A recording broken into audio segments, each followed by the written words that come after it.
Ademais da reposición das travesas de madeira dos pantaláns, Portos de Galicia acometerá a mellora do saneamento dos pilotes das estruturas flotantes. Esta actuación súmase á pavimentación da vía de acceso ao porto que se acometeu durante as pasadas semanas no primeiro treito e que terá continuidade. É unha actuación moi necesaria, queda pendente porque non está en perfectas condicións toda a estrada, pero bueno, desde logo que foi moi de agradecer que se tivera en conta a reclamación e se levara a cabo e iso que quede pendente de cara ao futuro completar no resto do tramo, non? E tamén que seguimos aí pendentes de chegar a un acordo co alumeado do aparcamento para facernos con mantemento e a ver se podemos tamén facer unha renovación das luminarias e facerlas máis eficientes desde o punto de vista enerxético. Pero estas non son as únicas melloras que afronta o Porto Pobrense, xa que está en fase de contratación o novo peche do peirao comercial. Que se vai a contratar nas vindeiras semanas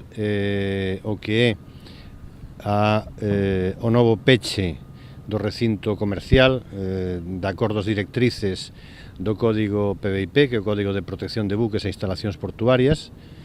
Tamén en fase de tramitación está a realización de dragaxes en varios puntos do interior da dársena, que ademais de incrementar o calado, permitirían trasladar os áridos retirados ás autorizacións da confraría, incrementando notablemente a produtividade. Antigamente aquí tiñamos uns areos e eran produtivos, incluso este ano nos deron un permiso excepcional para quitar aquí, e o que queríamos non é iso, matar dous páxaros dun tiro, sacar o areo daqui para que os barcos teñan